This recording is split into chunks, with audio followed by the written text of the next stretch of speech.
ओशो, सबसे पहले आप बताएं स्टॉक स्पेसिफिक आइडियाज कौन से रहेंगे और खरीदारी के मौके कहाँ बन रहे हैं। Very good afternoon. देखिए, सबसे पहले अगर मैं बोलूं तो खरीदारी का मौका पूरा मार्केट में ही दिख रहा है, तो यहाँ से टॉप टेक्निकल पिक चूज करना थोड़ा डिफिकल्ट है बिकॉज सारे काउंटर्स में ब्रेकआउट आया है। बट रिस्क रिवॉर्ड के हिसाब से मैंने दो काउंटर बाइंग के तरफ के ही रिकमेंडेशन रखे हैं। सबसे पहले देखें तो एक ब्रेकआउट काउंटर है इंडियन होटल्स। इंडियन होटल में देखें तो पिछले कई दिनों से 700 के पास रेजिलियंस शोकेस कर रहा था, बट आज वापस से अपने 52 वीक्स हाई पे पहुंचा है। तो इंडियन होटल पे बाई की रिकमेंडेशन है। करंट लेवल्स पे बाय करके चल सकते हैं। 690 92 के पास काफी स्ट्रॉन्ग सपोर्ट है, तो 692 का स्टॉप लॉस मेंटेन करें। एंड आने वाले 1 से 2 दिनों में नियर अबाउट 734 तक के टारगेट्स हमें इंडियन होटल में देखने को मिल सकते हैं। सेकेंड काउंटर जो मैंने चूज किया है थोड़ा सा लो बीटा काउंटर है एफएमसीजी स्पेस से। एफएमसीजी स्पेस में देखें तो टाटा कंज्यूमर बिल्कुल अपने ब्रेकआउट के पड़ाव पे खड़ा है। तो एक्सपेक्टेड रहेगा कि टाटा कंज्यूमर जैसे ब्रेकआउट देता है काफी स्ट्रॉन्ग रैली देखने को मिल सकती है। सो टाटा कंज्यूमर में बाई की सलाह बन रही है करंट लेवल्स पे। शॉर्ट टर्म में या 1 से 2 दिनों में नियर अबाउट 1260 का पहला पड़ाव है, उसे ब्रीच करता है तो 1280 तक के टारगेट्स हमें टाटा कंज्यूमर में देखने को मिल सकते हैं। एंड वहीं शॉर्ट टर्म ट्रेडर्स के लिए एडवाइस है कि 1195 1195 का स्टॉप लॉस मेंटेन करें। तो ये है नज़रिया इस वक्त ओशोजू की तरफ से आता हुआ। टाटा कंज्यूमर आपको 1260 और 1280 तक के लक्ष्य के लिए ख़रीदारी करके चलनी है। वहीं दूसरा जो इनका स्टॉक है वो है इंडियन होटल्स। यहाँ पर 734 तक के लक्ष्यों के लिए आपको ख़रीदारी की राय नज़र आती हुई। चलिए अक्षय, मैं आपके पास आना चाहूँगा। बताइए आपके रडार पे कौन से स्टॉक्स हैं? जी तो पहला स्टॉक है प्रशांत जी, मारुति सुजुकी 12,695 का करंट मार्केट प्राइस है। प्राइस स्ट्रक्चर देखे तो करीबन 6 हफ्ते का कंसोलिडेशन है, तो काफी लंबा कंसोलिडेशन है। उसके बाद कहीं ना कहीं ये स्टॉक ने 12,200 का एक सपोर्ट पक्का किया है और गए 3 दिन में आप देखिए काफी अच्छी मोमेंटम रिगेन करी है स्टॉक ने सपोर्ट एरिया से। तो कुल मिला के जो सेटअप बन रहा है मारुति में, मेरा प्रोजेक्शन है कि मारुति करीबन जो प्राइस टारगेट पोटेंशियल दिख रहा है मुझे 13,270, 13,270-75 की ओर जाता हुआ दिख रहा है। 12,275 ये आपका ट्रेड में स्टॉप लॉस होगा। जो दूसरा ट्रेड है मेरा, ये एक डार्क हॉर्स बेट है क्योंकि ये स्टॉक काफी दबा हुआ है और मेरे हिसाब से एक बॉटमिंग फॉर्मेशन में है। स्टॉक का नाम है आईडीएफसी फर्स्ट बैंक। 3-4 हफ्ते का कंसोलिडेशन है, स्टॉक काफी दबा हुआ है। 70-73 का एक सपोर्ट बेस बिल्ड कर रहा है और private mid cap banking space में मुझे लगता है कि एक पॉसिबल एक्यूमुलेशन जोन में है और एक स्ट्रॉन्ग ब्रेकआउट की तैयारी कर रहा है। तो आईडीएफसी फर्स्ट बैंक खरीदे 78 और 81 के टारगेट के लिए और ये ट्रेड में आप 71 का स्टॉप लॉस बनाए। आईडीएफसी फर्स्ट बैंक 78 पहला लक्ष्य, 81 दूसरा लक्ष्य।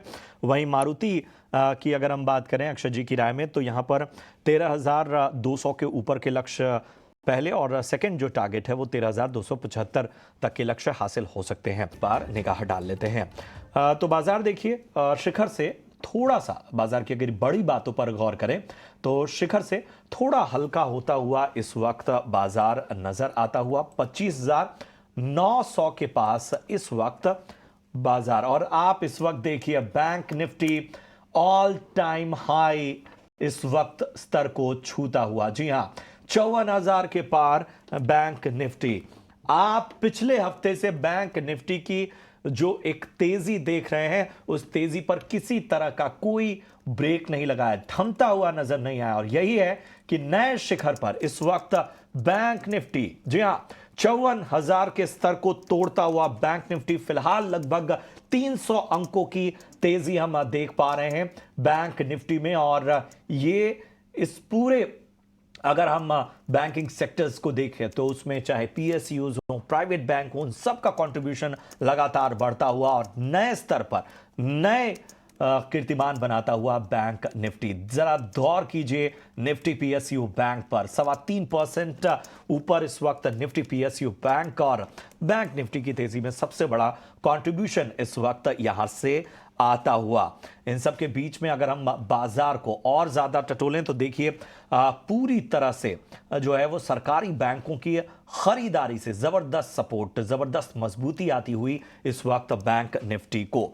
तो बैंक निफ्टी पर जाहिर सी बात है इस इस माहौल में ज़रूर आप देखिए ज़रा स्टॉक्स की देखिए। बैंक ऑफ बड़ौदा इस वक्त 4.25% ऊपर, इंडियन ओवरसीज बैंक 3% से ज़्यादा की तेज़ी, कैनरा बैंक हो, यूनियन बैंक हो, एसबीआई, सभी में जो है वो लगभग 3% की तेजी हम देख पा रहे हैं। तो सरकारी बैंक इस वक्त जबरदस्त तरीके से कंट्रीब्यूट करते हुए, और बैंक निफ्टी इस वक्त रिकॉर्ड स्तर पर, निफ्टी बैंक इस वक्त ऑल टाइम रिकॉर्ड हाई पर पहुंच चुका है।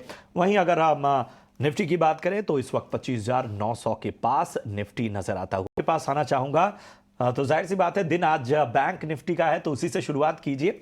54,000 का स्तर तोड़ता हुआ रिकॉर्ड ऊंचाई पर जाता हुआ, और पीएसयू शेयरों की तो आज अलग ही रंगत देखने को मिल रही है। वहीं निफ्टी में हम देख रहे हैं कि ऊपरी स्तरों से हल्का जो है वो करेक्शन भले नजर आ रहा है, लेकिन फिर भी मजबूती अभी भी कायम। बताएं। तो गुड आफ्टरनून प्रशांत जी। तो एक तरफा रैली है बैंक निफ्टी में, ऑल टाइम हाई बना चुका है, और मेरे हिसाब से ये 8वां स्ट्रेट सेशन है जहां पे कोई रोक टोक बनते हुए नहीं दिख पा रही है। तो बैंक निफ्टी क्लियरली एक लीडर बना है ओवर दी अदर इंडाइसेस। और यहाँ पे अगर मुझे सोचना है कि नया पोजीशन बनाओ कि नहीं, क्योंकि ये एक्सपायरी वीक है, मंथली एक्सपायरी की डेरिवेटिव्स सितंबर सीरीज की, तो थोड़ा सा जो है कंफर्ट से ज्यादा ओवर स्ट्रेस्ड हो चुका है पैरामीटर्स। तो नई खरीदारी किसी को करना है तो उनके लिए थोड़ा सा एक रिकमेंडेशन रहेगा कि आपको बैकफुट पे आना है, जल्दबाजी नहीं करना है। हल्का सा अगर कूल ऑफ मिलता है बैंक निफ्टी में 23,800 850 तक, तो वापस अच्छे री एंट्री के मौके दिखेंगे। बाकी जिनके पास है, अगर यहाँ से मोमेंटम वाला बाजार है, चल पड़ा बैंक निफ्टी, तो 54,500 54,750 तक भी ये एक्सपायरी वीक में जा सकता है। तो कुल मिला के पॉजिटिव व्यू है, होल्ड करने की राय है। और निफ्टी में भी अगर देखें तो 26,000 का जो एक लैंडमार्क नेक्स्ट लेवल है, वो मेरे हिसाब से ये मंथली एक्सपायरी में एक बार टेस्ट करेगा और ब्रेक करने की भी कोशिश करेगा, क्योंकि डेरिवेटिव पोजीशनिंग में काफी कॉल राइटर्स ने 26,000 के कॉल में पोजीशनिंग बनाई है, तो एक बार वो शेकआउट वाला इफेक्ट जरूरी होगा यहाँ पे। तो कुल मिला के यहाँ से मुझे लगता है कि निफ्टी में और बढ़त है। 26,100 ये मेरा टारगेट प्रोजेक्शन है, और जिनके पास है उनको बने रहने की सलाह है, और जिनको खरीदना है वो भी करंट लेवल में निफ्टी में बाय की पोजीशन बना सकते हैं। एक्शन आईटी इंडेक्स में थोड़ी सी कमजोरी है, 1.5% रादर आधे % की गिरावट के साथ सबसे बड़ा सेक्टोरल लूजर है। और कुछ इंडिविजुअल मूवर्स की बात करें आईटी इंडेक्स से, तो टेक महिंद्रा 1.5% की गिरावट यहाँ पर दिखी है। इसके अलावा Wipro, Infosys, LTI Mindtree, TCS, सभी स्टॉक्स में आधे से 1% की गिरावट है। अक्षय, आपसे पूछना चाहूंगी निफ्टी आईटी इंडेक्स पर क्या राय रहेगी, और इसी के साथ कोई individual stock specific ideas IT sector से? जी, अगर आईटी की बात की जाए तो गए कुछ ट्रेडिंग सेशन में क्लियरली फैक्टर एविडेंट है कि मनी फ्लो जो है आईटी सेक्टर को नहीं चेस कर रहा है। काफी बिकवाली देखने को मिली है शॉर्ट टर्म में, और ये जो फ्लो है दूसरे सेक्टर्स को चेस कर रहा है, जैसे आपका रियलिटी सेक्टर हो। तो शॉर्ट टर्म का फिनोमिना है। ब्रॉडर प्राइस स्ट्रक्चर में स्टडी करूं आईटी इंडेक्स की, तो अभी तक कोई खामी नहीं दिख पा रही है। हालांकि जो आईटी का जो इंडेक्स है अभी सपोर्ट पे ट्रेड हो रहा है, तो इसमें अगर मुझे स्टॉक्स का चुनाव करना है जिसका प्राइस स्ट्रक्चर काफी स्ट्रॉन्ग है, तो मैं टेक महिंद्रा, जिसका करंट मार्केट प्राइस 1602, उसको आप चुन सकते हैं। Short term support based stock का 1574 है, और एक टेंडेंसी रहा है स्टॉक में 1570 और 1670 के रेंज में सीमित रहने की। तो जो मेरा मानना है कि वापस स्टॉक का सेटअप 1670 की ओर जाने की संभावना दिख रही है, तो आप बाय कर सकते हैं Tech Mahindra current market price में 1560, ये आपका स्टॉप लॉस बनेगा। दूसरा स्टॉक अगर आपको आईटी क्षेत्र से चुनना है तो आप यहाँ पे एम्फेसिस, ये स्टॉक को चुन सकते हैं। एम्फेसिस का भी प्राइस सेटअप काफी बढ़िया रहा है। सपोर्ट एरिया बार बार अगर आप देखें 2975 का है। वापस एक शॉर्ट टर्म रिकवरी कैंडिडेट हो सकता है अगर आईटी में एक बाउंस बैक दिखे तो, और स्टॉक 3150 का जो ट्रेडिंग रेजिस्टेंस बैंड है वो छू सकता है। तो एम्फेसिस और आईटी और जो दूसरा स्टॉक मैंने रिकमेंड करा है वो आप टेक महिंद्रा, दोनों आप आईटी क्षेत्र में, इनका चार्ट सेटअप बढ़िया है, दोनों आप अपने बाय वॉच लिस्ट में बना के रख सकते हैं। बिल्कुल, तो ये राय है आईटी सेक्टर पर, और कई सारे स्टॉक स्पेसिफिक आइडियाज भी दी है। टेक महिंद्रा और एम्फोसिस पर खरीदारी के मौके बन रहे हैं। आगे बढ़ते